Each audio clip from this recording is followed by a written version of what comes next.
असम के सीएम हेमंत बिस्वा शर्मा ने संसद में कांग्रेस सांसद गौरव गोगोई के सड़क पर नमाज से जुड़े बयान को लेकर शर्मिंदगी जताई है।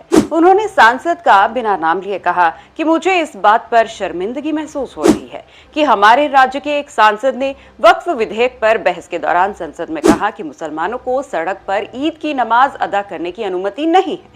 मैं इसके लिए माफी मांगता हूं।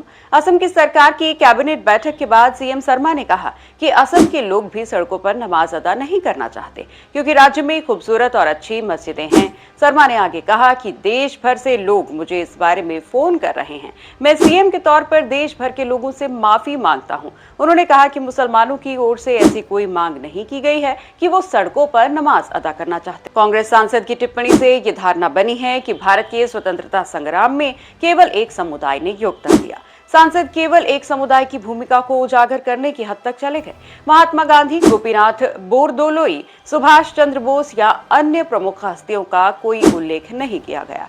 सीएम शर्मा ने कहा कि ये केवल संसद में असम के एक विशेष सांसद का अतिवादी बयान है जिसने हमें दुखी किया है और हम इस बारे में शर्मिंदा महसूस कर रहे हैं। असम के लोग समय आने पर ऐसे लोगों को सबक सिखाएंगे। पंचायत चुनाव को लेकर शर्मा ने कहा कि ये सभी चुनावों में अच्छा होगा क्योंकि असम के लोगों को प्रधानमंत्री नरेंद्र मोदी पर बहुत भरोसा है।